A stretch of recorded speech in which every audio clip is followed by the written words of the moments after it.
चलें, इसकी recording start हो गई है। This is our second lecture and we will start with the estimation of water hardness. How we can estimate we can estimate hardness of a water sample. आपको एक sample दिया जाता है और कहा जाता है कि इसकी वाटर हार्डनेस मेजर करें। आप ये करेंगे अप्लाइड में, आपका एक्सपेरिमेंट है लैब में आके, तो आप कैसे करेंगे? There are three methods which we can use to estimate the water hardness. First one is by titration with standard soap solution. This method can be used for both temporary as well as permanent hardness. And simply mechanism is combination of soap molecules and calcium and magnesium. Ultimately precipitates are formed. Soap के साथ जब calcium और magnesium bind करते हैं तो precipitate बनते जाते हैं. Second method is by titration with standard HCl. This method can be used only for temporary hardness and mechanism is acid base titration. We are using standard acid. And what is base? Base are bicarbonates which are present in the hard water. वो bicarbonates जो hard water में present हैं और जिनकी वजह से temporary hardness है, वो बेस के तौर पे एक्ट करते हैं और स्टैंडर्ड HCl यूज करते हैं और इससे टेम्परेरी हार्डनेस को मेजर करते हैं. Third method is by titration with EDTA. EDTA means ethylene diamine tetraestic acid. This method is actually complexometric titration, यानी कॉम्प्लेक्स बनता है. कैल्शियम और मैग्नीशियम का EDTA के साथ कॉम्प्लेक्स बनता है. And this method can be used to measure both temporary as well as permanent hardness. In methods की थोड़ी थोड़ी डिटेल भी देख लेते हैं. By titration with standard soap solution. In this method, a standard soap solution is used. Standard soap solution mean कि हमें पता होता है कि हमने कितना सोप डिसॉल्व किया हुआ है, उसकी कंसंट्रेशन मालूम होती है. ठीक है, फिर क्या करते हैं? So standard soap solution is added slightly into the given water sample. And water sample is stirred continuously. Slowly soap को वाटर सैंपल में ऐड करते हैं और कॉन्टिन्यूसली उसको स्टिर करते हैं. जब सोप मॉलिक्यूल्स वाटर में ऐड होते हैं, वाटर में कैल्शियम और मैग्नीशियम प्रेजेंट होता है. Calcium and magnesium combine with the soap molecules and soap molecules are converted into scum means precipitates. Soap के प्रेसिपिटेट बनते जाते हैं. ठीक है, ऐड करते जाते हैं अंटिल के एक टाइम आता है जब सारे के सारे कैल्शियम और मैग्नीशियम कंज्यूम हो जाते हैं. फिर क्या होगा? फिर जो सोप ऐड करेंगे वो माइसल बनाना शुरू करेगा, जो हम पीछे पढ़ चुके हैं. माइसल बनाएगा सोप, माइसल बना के फिर उसकी लेदर बनेगी और उसकी लेदर स्टैब्लिश करेगी, यानी रुकेगी, परसिस्ट करेगी. तो वही इसका एंड पॉइंट होता है. जब लेदर बनती है और वो लेदर 2 मिनट के लिए परसिस्ट करती है तो हम कहते हैं दिस इज एंड पॉइंट. ठीक है. अच्छा, इस मेथड में टेम्परेरी और परमानेंट हार्डनेस दोनों मेजर की जा सकती हैं. कैसे?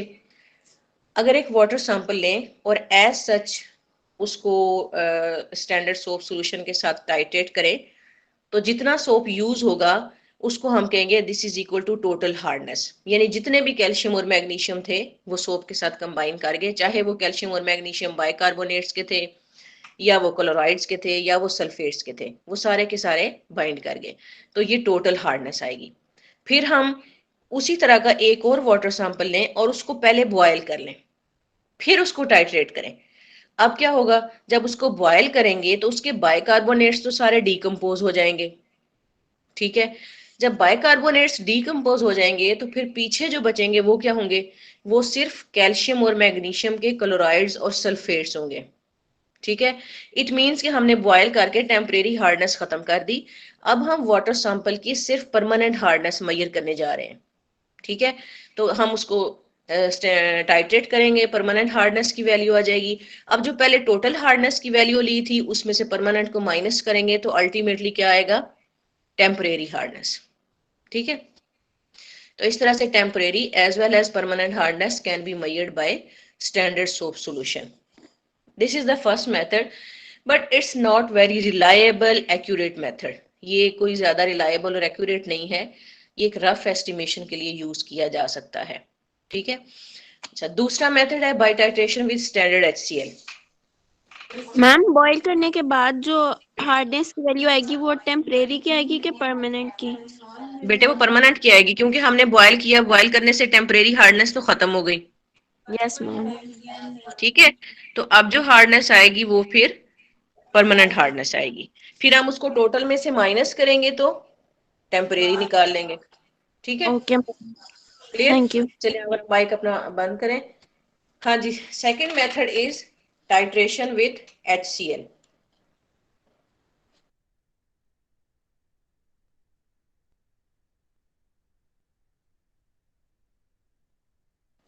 ये आपकी क्लास में ह्यूमन बीइंग कौन है, बाकी सारे क्या हैं? कोई एक बच्चा आपकी क्लास में ह्यूमन बीइंग है और बाकी सारे बच्चे क्या हैं? एलियंस। अगर एक ह्यूमन बीइंग है तो फिर बाकी एलियंस हो सकते हैं, या बाकी कुछ और भी हो सकते हैं, किसी और स्पीशीज से भी ताल्लुक रख सकते हैं जो इंटरनेट यूज करना जानती हो, क्योंकि मैं आपको देख तो नहीं रही। मैम कोई हाई स्पीशी होगी ना एलियंस की। अच्छा, ह्यूमन बीइंग के नाम से किसने ज्वाइन किया हुआ है? मैम सी आ रहे हैं अप्लाइड के। कौन है? मुदस्सिर। आमना? मुदस्सिर। अच्छा, 80 यार, सॉरी, वो तो लड़का होगा। तो क्या नाम है बेटा आपका ह्यूमन बीइंग? मैम अभी उन्होंने लीव किया है। लीव की है, हाँ, इसलिए मुझे वो लिस्ट में नजर नहीं आ रहा। चलें, कंटिन्यू करते हैं। Estimation of water hardness with HCl। This method can be used only for temporary hardness measurement. कैसे? Because we are using acids, this is an acid based titration, and given water sample of hard water contains bicarbonates. These bicarbonates are actually basic in nature. Chlorides and sulfates are not basic. Only bicarbonates are basic in the given water sample. So bicarbonates will react with the standard HCl. Ultimately, calcium and magnesium will be converted into respective chlorides along with water molecule and carbon dioxide. This is simply acid-based titration. Methyl orange is used as an indicator in this titration, and after endpoint, by calculating, we can estimate the temporary hardness of the given water sample. ठीक है, इसमें सिर्फ temporary आती है क्योंकि ये acid based titration है, acid use करते हैं, और बेस क्या होती है? जो वाटर सैंपल में बाइकार्बोनेट्स है। तो कैल्शियम बाइकार्बोनेट और मैग्नीशियम बाइकार्बोनेट के साथ HCl रिएक्ट करता है, कैल्शियम क्लोराइड और कैल्शियम सल्फेट्स के साथ कुछ नहीं होता। ठीक है, तो फिर सिर्फ यहाँ पे टेम्परेरी हार्डनेस मेजर होती है, परमानेंट नहीं। ठीक है। अच्छा, next third method is titration with EDTA, ethylene diamine tetra acetic acid. EDTA is a complexing agent. Sorry, ये कॉम्प्लेक्सिंग एजेंट है और नॉर्मली ये इस फॉर्म में वाटर सोल्युबल नहीं होता। इसको इसके सोडियम सॉल्ट की फॉर्म में यूज किया जाता है। अब इसे लैब में यूज करेंगे। आपको स्क्रीन पे नजर आ रहा होगा इसका स्ट्रक्चर। ये टेट्राडेंटेट या हेक्साडेंटेट के तौर पे एक्ट करता है और ये मेटल्स को कॉम्प्लेक्स करता है। अगर आप ये देखें स्क्रीन पे तो ये EDT है लेफ्ट साइड पे, और जब उसे हार्ड वाटर में डालते हैं तो it can complex calcium. Similarly it can complex magnesium. इसी तरह से ये मैग्नीशियम को भी कॉम्प्लेक्स कर सकता है। ये सोलबल कॉम्प्लेक्स बनाता है। ठीक है, तो इससे सारे का सारा कैल्शियम और मैग्नीशियम जितना भी प्रेजेंट है, चाहे वो बाइकार्बोनेट की फॉर्म में है, चाहे क्लोराइड की फॉर्म में है या सल्फेट की फॉर्म में है, उसको मैयर किया जा सकता है। So this method can be used for temporary as well as permanent hardness. इससे टोटल हार्डनेस मैयर की जा सकती है। ठीक है, इसका डिटेल्ड मेथड, इसका प्रिंसिपल, रिएक्शंस और इसकी सारी कैलकुलेशन और प्रैक्टिकली आप इसको लैब में परफॉर्म करेंगे, या आपके जो अप्लाइड के लैब प्रैक्टिकल्स हैं उसमें इंक्लूडेड है। This is called complexometric titration. क्योंकि ये कॉम्प्लेक्स बनता है तो इसको कॉम्प्लेक्सोमेट्रिक टाइट्रेशन कहते हैं। इसमें EBT इंडिकेटर यूज होता है। EBT means eriochrome black T. This is a dye and it is used as an indicator in this experiment. End point is wine red to blue colour. ये आप change observe करेंगे जब आप experiment करेंगे। This is the most reliable and most common method used for the estimation of water hardness. इन तीनों में से जो हमने पढ़े हैं, मोस्ट रिलायबल है और मोस्ट कॉमनली यूज मेथड है वाटर हार्डनेस की एस्टिमेशन के लिए। ठीक है, so this is all about the estimation of water hardness. Next हम चलते हैं towards disadvantages of water hardness. बहुत सारे डिसएडवांटेजेस हैं, मैंने कुछ यहाँ पे कंपाइल किए हैं जिनको आप स्क्रीन पे देख सकते हैं। मेनली वाटर कहाँ कहाँ यूज होता है? एग्रीकल्चर पर्पजेज के लिए यूज होता है, डोमेस्टिक यूज होता है और इंडस्ट्रियल यूज होता है। एग्रीकल्चर में अगर हार्ड वाटर यूज होता है तो उससे कोई बड़ा इशू नहीं होता। हाँ ये है कि अगर कॉन्स्टेंटली यूज होता रहेगा तो with passage of time soil के अंदर न्यूट्रिएंट बैलेंस अफेक्ट हो सकता है। ठीक है।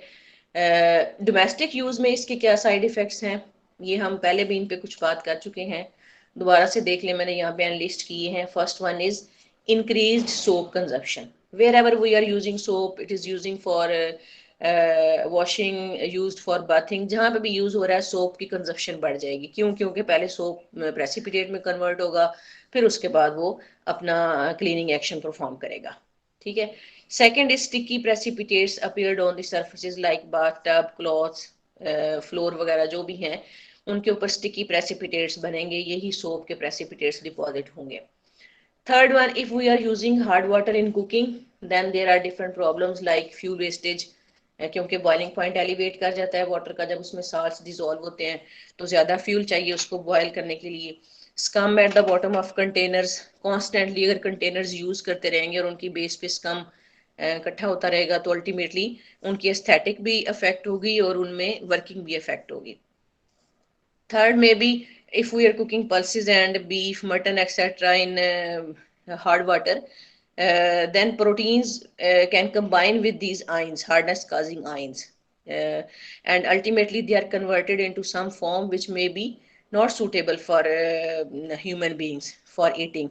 अगर दालों को और जो गोश्त वगैरह है इनको अगर हार्ड वाटर में कुक करते हैं तो अल्टीमेटली उनकी जो प्रोटीन्स हैं वो इन हार्डनेस काजिंग आइंस के साथ कंबाइन हो जाती हैं, और जब वो इनके साथ मिलकर कॉम्प्लेक्सेस बनाती हैं या कंबाइन होती हैं तो वो किसी ऐसी फॉर्म में कन्वर्ट हो जाती हैं जो टेस्ट भी डिफरेंट होता है और वो यूजेबल भी यानी बेनिफिशियल भी नहीं रहती।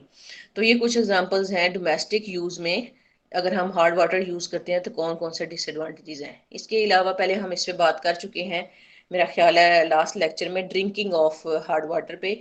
हम ड्रिंक कर सकते हैं लेकिन कभी कभी अगर रेगुलर ड्रिंक करते हैं तो भी इशू आता है, बॉडी में कैल्शियम ऑक्सलेट डिपॉजिट होना स्टार्ट हो जाता है या किडनीज का जो फंक्शन है वो इफेक्ट हो सकता है, डाइजेस्टिव प्रॉब्लम्स अराइज हो सकते हैं if we are using hard water continuously. अच्छा, इंडस्ट्री में क्या क्या प्रॉब्लम्स आते हैं? डिफरेंट इंडस्ट्रीज में डिफरेंट इश्यूज आते हैं हार्ड वाटर के साथ। For example in textile industry, dyeing and printing is the main sector, and dyes and printing paste coagulate in the presence of hard water. जो dies use करते हैं या जो प्रिंट्स मटेरियल यूज करते हैं hard water में अगर उन्हें उनका सोल्यूशन बनाते हैं तो वो इन आइंस की वजह से प्रॉपरली अपना फंक्शन परफॉर्म नहीं कर पाते, डाइज या प्रिंट्स जो है वो कोगुलेट होना स्टार्ट हो जाते हैं। इसी तरह से बहुत सारे डाइंग में ऐसे ऑपरेशन होते हैं जिसमें वाटर को बॉयल किया जाता है, तो बॉयल करने के लिए वेस्टेज ऑफ फ्यूल होता है। कई स्टेप्स ऐसे होते हैं टेक्सटाइल इंडस्ट्री में जहाँ पे बार बार वॉशिंग की जाती है, तो वॉशिंग में जो सोप्स यूज होते हैं वो भी एक्स्ट्रा कंज्यूम होता है, इंक्रीज कंजप्शन होती है। अच्छा, नेक्स्ट एग्जांपल है शुगर इंडस्ट्री। शुगर इंडस्ट्री में क्रिस्टलाइजेशन ऑफ शुगर प्रॉपर नहीं होती। अगर ये हार्डनेस काजिंग आइंस प्रेजेंट होते हैं तो शुगर की क्रिस्टल्स प्रॉपर नहीं बनती बल्कि वो डेलिक्यूसेंट सी शुगर बनती है। पेपर इंडस्ट्री में बहुत ज़्यादा वाटर यूज होता है और अगर ये हार्डनेस हार्ड वाटर होता है तो हार्डनेस काजिंग आइंस की वजह से जो पेपर की फिनिश है वो प्रॉपर नहीं आती, और अगर कैल्शियम और मैग्नीशियम के साथ आयरन आइंस भी प्रेजेंट हों तो उसकी वजह से जो प्रॉपर वाइट कलर है पेपर का वो भी इफेक्ट होता है। इसी तरह नेक्स्ट एग्जांपल फार्मास्यूटिकल इंडस्ट्री की है। This is one of the very sensitive industry जहाँ पे मेडिसिन बनती हैं, तो अगर हार्ड वाटर है तो प्रॉपर कंपोजिशंस को अचीव करना, सॉल्यूशंस को बनाना ये बहुत डिफिकल्ट है। Last one is boiler scales and sludge. Wherever boilers are use, जिस इंडस्ट्री में भी बॉयलर्स यूज होते हैं वहां पे अगर हार्ड वाटर बॉयलर में फीड किया जाता है तो स्केल्स और स्लज का प्रॉब्लम अराइज होता है। इस प्रॉब्लम को हम आगे जाके डिटेल में पढ़ेंगे इंशाल्लाह ताला। अच्छा, बॉयलर्स किस किस इंडस्ट्री में यूज होते हैं? डिफरेंट इंडस्ट्रीज हैं जहाँ पे बॉयलर्स यूज होते हैं। फॉर एग्जांपल जहाँ पे इलेक्ट्रिसिटी बनाई जाती है वहाँ पे इलेक्ट्रिसिटी के लिए क्या करते हैं, वाटर को बॉयल करके स्टीम में कन्वर्ट करते हैं, फिर उस स्टीम से टरबाइंस को चलाते हैं और उससे इलेक्ट्रिसिटी बनती है। This is one example. इसी तरह और कई ऐसे प्रोसेसेस हैं जिसमें केमिकल्स बनाए जाते हैं और वहाँ पे प्रेशर को डेवलप करने के लिए स्टीम को यूज किया जाता है, या कई और ऐसे प्रोसेसेस हैं जिसमें टेम्परेचर को मेंटेन करने के लिए स्टीम को या हॉट वाटर को यूज किया जाता है। तो बहुत सारी इंडस्ट्रीज हैं जिनमें बॉयलर्स यूज होते हैं। बॉयलर का फंक्शन क्या होता है? Function of boiler is to either produce hot water और steam. Hot water boilers heat water for the purpose of domestic or commercial heating and hot water supply. Steam boilers generate steam in order to power turbines for power generation and in many other industries. If hot water is used in boilers, it can cause various problems. One problem is scales and sludge. बहुत सारे different problems arise होते हैं hard water की वजह से, लेकिन यहाँ हम जिस पे फोकस करेंगे वो है scales and sludge in boilers due to hot water. अगर प्रॉपर ट्रीटमेंट ना किया जाए बॉयलर फीड वाटर का, बॉयलर फीड वाटर मीन वो वाटर जो बॉयलर में आ रहा है और फिर उसको हीट करके नेक्स्ट पर्पस सर्व किया जा रहा है। वो नेक्स्ट पर्पस जो है वो हो सकता है स्टीम हो, वो नेक्स्ट पर्पस हो सकता है just to provide hot water हो। ठीक है, तो अगर बॉयलर फीड वाटर को प्रॉपरली ट्रीट ना किया जाए तो ultimately it would be very difficult to maintain the operating system of a boiler. तो उसको बॉयलर की एफिशिएंसी को मेंटेन करना या उसके प्रॉपर सिस्टम को मेंटेन करना बहुत मुश्किल हो जाएगा। क्यों? इसके रीजन हम आगे देखेंगे। स्केल और स्लज होता क्या है? What is this material and how it develop? As water evaporates, boiler में क्या होता है, हीट देते हैं और वाटर को स्टीम में कन्वर्ट करते हैं, यानी वाटर इज इवेपोरेटिंग। तो जैसे जैसे वाटर इवेपोरेट होता है डिजॉल्व्ड सॉल्ट्स बिकम कंसंट्रेटेड। जो उसके अंदर डिजॉल्व सॉल्ट्स होते हैं वो with passage of time concentrated होते जाते हैं। When there saturation is reached they are precipitated. एक टाइम आता है कि जब उनकी कंसंट्रेशन इतनी ज्यादा हो जाती है कि सैचुरेटेड सॉल्यूशन बन जाता है बॉयलर के अंदर। Ultimately they are precipitated on the surface of boiler and known as scale and sludge. Ultimately क्या होता है, वो प्रेसिपिटेट हो जाते हैं बॉयलर के अंदर और उसको स्केल या स्लज कहते हैं। अगर ये प्रेसिपिटेट सॉफ्ट हैं, लूज और स्लाइमी हैं तो इसको स्लज कहते हैं। अगर ये हार्ड ब्रिटल हैं and they can adhere strongly with the walls with the surfaces of boiler then they are known as scale. अगर हार्ड हैं, ब्रिटल हैं और स्ट्रांगली सर्फेसिस के साथ चिपके हुए हैं तो उसको स्केल कहते हैं। अगर सॉफ्ट, लूज और स्लाइमी है तो उसको स्लज कहते हैं। अच्छा, कभी ऐसा भी होता है कि ये साइमल्टेनियसली डेवलप होते हैं, यानी स्लज भी बनता है साथ साथ स्केल्स भी बनते हैं, तो फिर हम इसको कलेक्टिवली स्केल का नाम देते हैं। If sludge is formed along with scales, then former gets entrapped in the latter and both get deposited as scales. दोनों इकट्ठे भी डिपॉजिट हो जाएं तो फिर उसको स्केल्स का नाम दिया जाता है। ठीक है, अच्छा दोबारा से देखें, बॉयलर्स के अंदर क्या होता है, हीट प्रोवाइड की जाती है, हीट से वाटर इवेपोरेट होता है। जैसे जैसे वाटर इवेपोरेट होता है तो ultimately with passage of time जो वाटर के अंदर डिजॉल्व सॉल्ट्स हैं, और वो हार्ड वाटर में कौन से होते हैं, कैल्शियम और मैग्नीशियम के क्लोराइड्स, बाइकार्बोनेट्स और sulphates. With passage of time these dissolve salts become concentrated. उनकी कंसंट्रेशन बढ़ती जाती है। वाटर तो इवेपोरेट हो रहा है लेकिन सॉल्ट्स तो वहीं पे है ना बॉयलर के अंदर। ठीक है, तो वो विद पैसेज ऑफ टाइम उनकी कंसंट्रेशन बढ़ती जाती है। वाटर इवेपोरेट होकर निकलता जाता है और वाटर आता जाता है, लेकिन सॉल्ट्स वहीं पे कंसंट्रेट होते रहते हैं। फिर एक टाइम आता है कि जब सैचुरेशन हो जाती है, जब सॉल्ट्स की कंसंट्रेशन इतनी बढ़ जाती है कि उनका सैचुरेशन पॉइंट आ जाता है। और आपको पता है कि जब कभी भी कोई सोल्यूशन बनाते हैं सॉल्ट्स का तो क्या होता है, सॉल्ट्स को डिसॉल्व करते हैं, डिसॉल्व करते हैं, वो डिसॉल्व होते जाते हैं according to their solubility product. वो अपने सोलबिलिटी प्रोडक्ट के अकॉर्डिंग डिसॉल्व होते जाते हैं, होते जाते हैं। अगर हम फिर भी डालते जाते हैं तो सैचुरेटेड सोल्यूशन और फिर सुपर सैचुरेटेड सोल्यूशन, और फिर उसके बाद क्या होता है, salts are thrown out as precipitates. फिर सॉल्ट्स प्रेसिपिटेट आउट होना स्टार्ट हो जाते हैं। ठीक है, तो same is the situation in boiler. ये एक नेक्स्ट स्लाइड है, अगर आपको नजर आ रही है, मैंने मजीद एक्सप्लेन करने के लिए इसको ऐड किया है। In a boiler water is continuously evaporated to form steam. It increases the concentration of dissolved salts. Finally, a stage is reached when the ionic product of these salts exceeds their solubility product and hence they are thrown out as precipitates. एक stage आती है जहां पे ionic product जो salts का है वो solubility product से बढ़ जाता है, और यानी सोलबिलिटी उनकी सैचुरेट हो जाती है। और इस पॉइंट पे क्या होता है, साल्ट्स आर प्रेसिपिटेटेड आउट। फिर वो प्रेसिपिटेट आउट होना स्टार्ट हो जाते हैं, ठीक है। और अगर ये प्रेसिपिटेट सॉफ्ट, लूज और स्लाइमी होते हैं तो उसे स्लज कहते हैं, और अगर ये हार्ड और ब्रिटल होते हैं तो इसको स्केल कहते हैं, ठीक है। क्लियर है? अच्छा, अब हम इन दोनों को थोड़ा अलग अलग देख लेते हैं। स्लज क्या है, उसकी नेचर क्या है, कैसे डेवलप होता है, उसकी प्रिवेंशन क्या है। फिर हम देखेंगे स्केल क्या है, उनके डिसएडवांटेजेस क्या हैं और वो कैसे डेवलप होते हैं। अच्छा, पहले है sludge. Sludge is a soft, loose, and slimy precipitate formed within the boiler. Sludge is formed by substances which have greater solubilities in hot water than in cold water.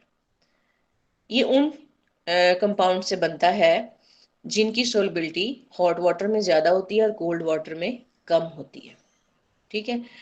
और बहुत सारे कंपाउंड्स जो hardness causing है वो इसी category में आते हैं, जैसे magnesium carbonate, magnesium chloride, calcium chloride, magnesium sulphate. These are more soluble in hot water as compared to the cold water. Sludge is formed at comparatively in colder portions of the boiler. ऐसे areas जहाँ पे temperature कम है relatively, वहां पे ये ज्यादा deposit होते हैं। And they are collected at places where the flow rate is slow, जहाँ पे वाटर का फ्लो रेट स्लो है, जैसे ज्वाइंट्स वगैरह हैं, जो वाटर के कनेक्टिंग सिस्टम के ज्वाइंट्स हैं, वहां पे ये ज्यादा डिपॉजिट होता है। It can be removed easily because it's soft, loose and slimy, तो इसको रिमूव करना इजी होता है। डिसएडवांटेजेस क्या है स्लज के? Sludge is a poor conductor. Sludge heat का कंडक्टर अच्छा नहीं है। And you know, in boilers, heat is transferred from any outside source towards inside water. Boiler के अंदर मौजूद पानी की तरफ हीट को ट्रांसफर किया जाता है किसी भी बाहर वाले सोर्स से। वो बाहर वाला सोर्स कोई बड़ी फर्नेस हो सकती है, कोई बहुत बड़ा बर्नर हो सकता है, किसी भी टाइप की कोई हीट सोर्स हो सकता है। उससे हीट को बॉयलर के अंदर पानी की तरफ ट्रांसफर किया जाता है, फिर वो बॉयलर वाटर जो है वो हॉट होता है और वो स्टीम में कन्वर्ट होता है। अगर inside the boiler different places पे स्लज डिपॉजिट हो जाता है तो sludge is a poor conductor. Due to this deposition of sludge, there will be a wastage of heat, there will be a wastage of fuel, also efficiency of boiler will be decreased. Boiler उस तरह से perform नहीं करेगा जैसे वो normally perform करता है। Working of the boiler will be disturb, and if this sludge is settled in the regions of poor water circulation such as pipes connection, plug opening, then they can cause choking of pipes. अगर ये joints वगैरह पे आ जाता है जहाँ पे flow rate slow है तो अल्टीमेटली क्या होगा, ये डिपॉजिट होता रहेगा and after some time it can choke the pipes, ये पाइप्स को बिल्कुल ब्लॉक भी कर सकता है, ठीक है। So these are some disadvantages of sludge. How we can prevent this sludge? First one and most effective way is to provide soft feed water in the boiler. सबसे पहला स्टेप जो प्रिवेंशन के लिए है वो क्या है कि बॉयलर को सॉफ्ट फीड वाटर सप्लाई किया जाए, यानी उसमें कोई हार्डनेस ना हो।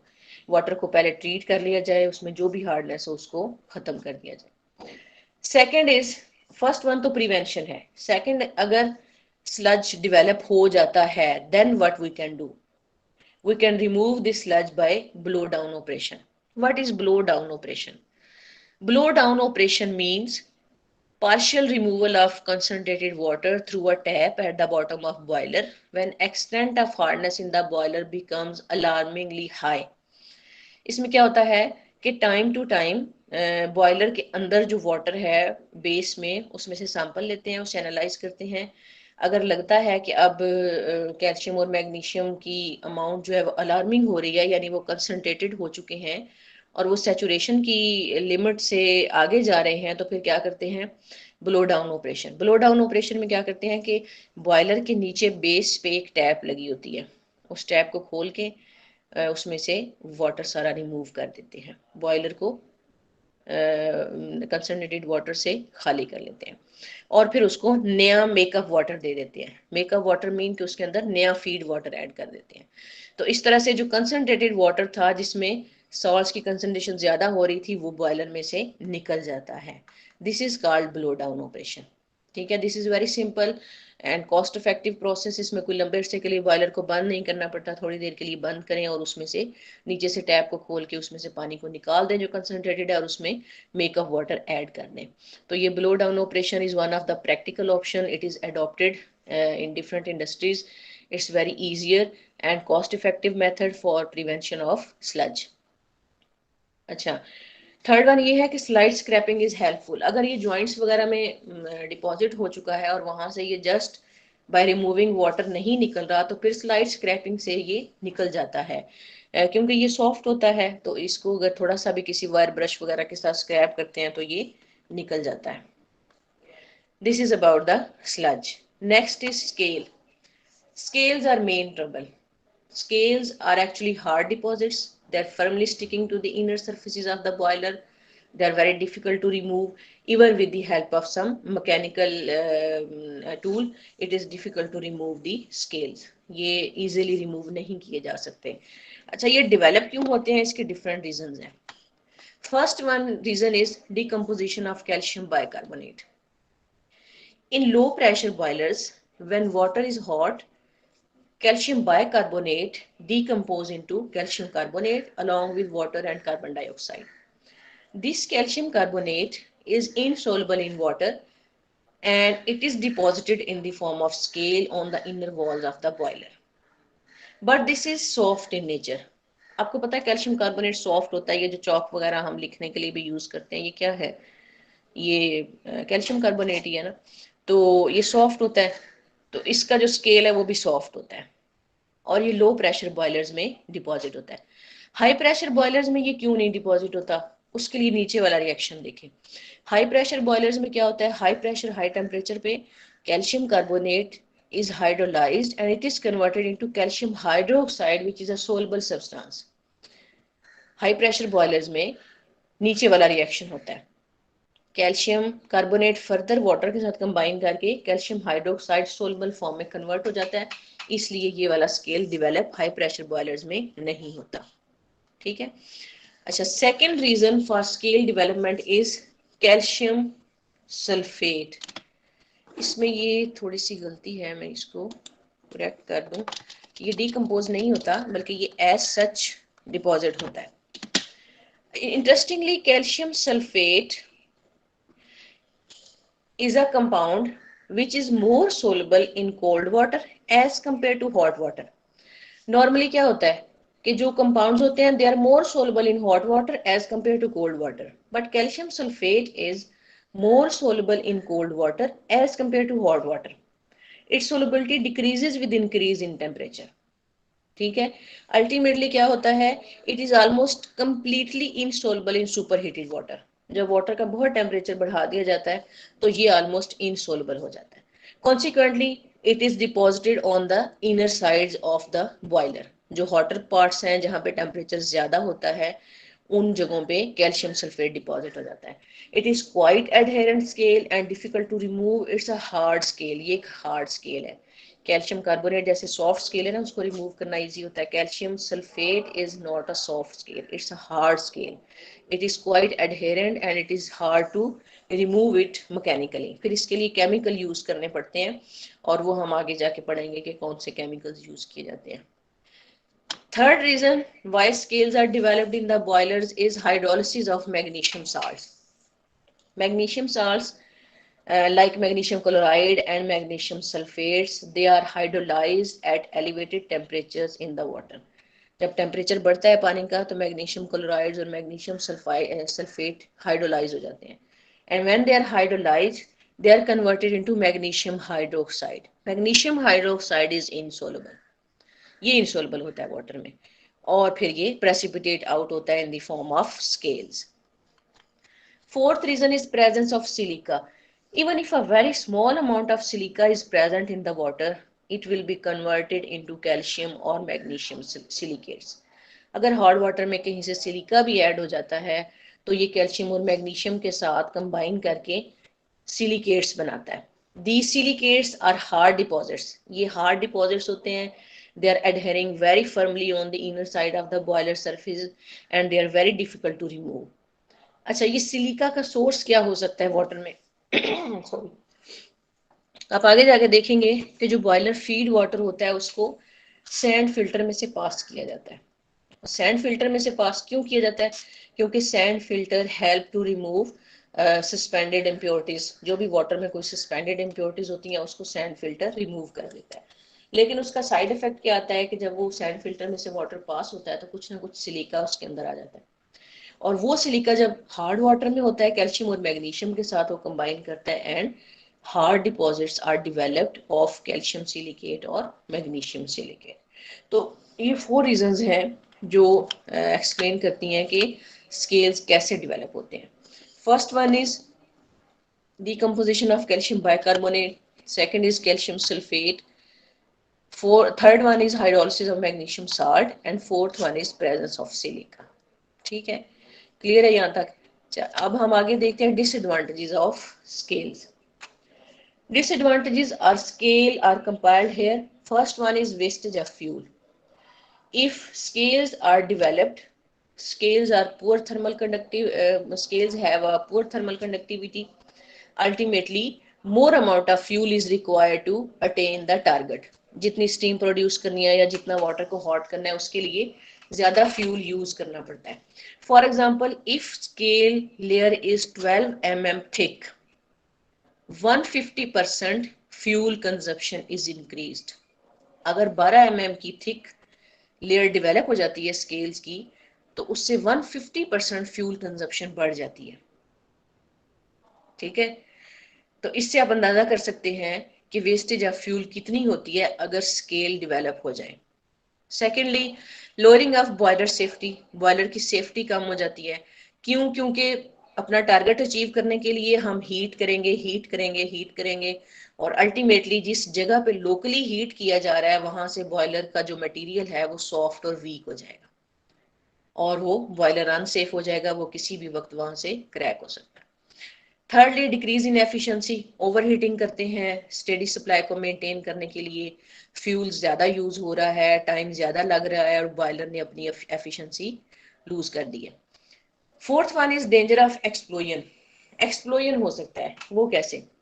जब थिक स्केल्स डेवलप हुए हैं और हम ओवर हीटिंग करते जा रहे हैं, करते जा रहे हैं, तो चांस है कि किसी भी वक्त उन स्केल्स में क्रैक अपीयर हो, और जब वो क्रैक अपीयर होगा तो बॉयलर का जो वाटर है वो सडनली जो वॉल होगी बॉयलर की उसके साथ इन कांटेक्ट आएगा और वो वॉल ओवर हीटेड है, यानी हम वहां पे ओवर हीटिंग कर रहे हैं, हीट करते जा रहे हैं, करते जा रहे हैं। जब वो इसके साथ इन कांटेक्ट आएगा तो suddenly huge amount of steam will be produced and pressure will be developed inside the boiler. बहुत ज्यादा स्टीम बनेगी, प्रेशर डेवलप होगा and this pressure may be more than the capacity of boiler. हो सकता है कि ये बॉयलर की कैपेसिटी से ज्यादा सडन प्रेशर डेवलप हो जाए, तो अल्टीमेटली क्या होगा, बॉयलर एक्सप्लोड कर जाएगा, और ऐसे एक्सीडेंट्स होते हैं। These are the real challenges. ठीक है, अच्छा, फिर और क्या हो सकता है? चोकिंग ऑफ सप्लाई सिस्टम, जिस तरह से स्लज में था कि ब्लॉकेज हो सकती है विद पैसेज ऑफ टाइम अगर क्लीन ना किया जाए, तो इसी तरह अगर स्केल्स को भी रिमूव ना किया जाए तो ये डिपॉजिट होते रहेंगे and ultimately they can cause the choking of supply system. This is our today's lecture. Next we will continue in the next lecture. इसको एक दफा से मैं दोबारा से समराइज कर देती हूँ। Firstly we have seen estimation of water hardness. हम वाटर हार्डनेस को कैसे एस्टिमेट कर सकते हैं? इसके 3 मेथड्स हैं: by titration with standard soap solution, by titration with HCl, by titration with EDTA. Then we have seen the disadvantages of hard water. Domestic use में क्या है, इंडस्ट्रियल यूज में क्या है, उसकी कुछ एग्जांपल्स देखी। फिर हम आ गए हैं बॉयलर्स पर। बॉयलर्स इंडस्ट्री में कहाँ कहाँ यूज होते हैं, उनका क्या पर्पस है, और फिर उनमें जो प्रॉब्लम्स हैं उसमें से हमने एक को हाईलाइट किया है, स्केल्स एंड स्लज। ठीक है, फिर हम आगे स्केल्स एंड स्लज की तरफ कि ये क्या है, स्केल और स्लज क्या है, ये इनकी नेचर क्या होती है और ये कैसे डिपॉजिट होते हैं। फिर हमने इंडिविजुअली स्लज को देखा, स्लज किस टाइप का होता है, कौन से कंपाउंड्स है जिनसे ये डेवलप होता है और ये कहाँ डेवलप होता है। फिर आगे इसके डिसएडवांटेजेस की तरफ, डिसएडवांटेजेस स्लज के कौन से हैं? डिसएडवांटेजेस बहुत सारे जो हैं वो स्लज और स्केल के मिलते जुलते हैं। अच्छा, फिर देखा कि हम स्लज को कैसे प्रिवेंट कर सकते हैं। देन उसके बाद आगे स्केल्स, स्केल्स क्या है, इनकी नेचर क्या होती है, and how they are developed. How they are developed में हमने इसकी 4 रीजंस देखी हैं, डिफरेंट केमिकल प्रोसेसेस हैं जिनकी वजह से ये डेवलप हो सकता है। And at last we have seen disadvantages of scales के, अगर स्केल डिपॉजिट होते हैं तो उसकी वजह से कौन कौन से डिसएडवांटेजेस फेस करने पड़ते हैं। ठीक है, तो ये था आपका आज का लेक्चर। अगर आपका कोई क्वेश्चन है तो आप बताएं।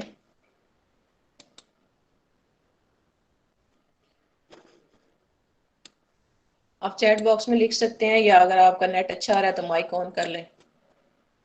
मैम अस्सलाम वालेकुम मैम। वालेकुम सलाम जी बेटा। मैम ये आपने जो बताया था EBA, ये इसका ये क्या स्टैंड किस पे कर रहा है? EBA मतलब इसकी फुल फॉर्म क्या होगी? ईबीटी है मेरा ख्याल है, ईबीटी आप EB कह रही हैं? नहीं, EBA। ईबीए तो बेटा मैंने नहीं बताया, ईडीटी ये बताया है या ईबीटी बताया है? मैम ईबीटी है, ईडीटीए हाँ, में जो इंडिकेटर यूज होता है ना। जी जी जी, EBT is eriochrome black T.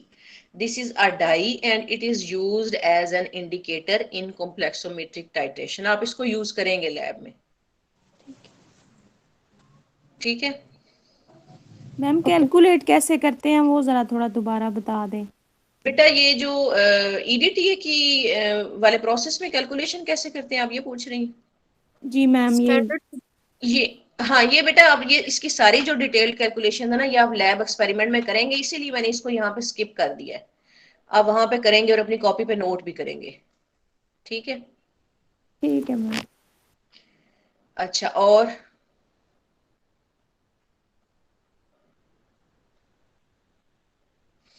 किसी का बेटा क्वेश्चन हो तो बताएं। मैम बस वो जो पिछला लेक्चर है और ये वाला न्यू जो आज पढ़ाया लेक्चर, इसकी वो भेज दीजिएगा स्लाइड्स। वो मैं अभी आपको शेयर कर पिछले। देती थैंक यू मैम। हूँ, वो मैं आपके ग्रुप में अभी शेयर कर देती हूँ, ठहरे मैं अभी आपको शेयर करती हूँ। ये मैंने सुबह वालों को शेयर की थी तो वही मैं आपको फॉरवर्ड कर रही हूँ।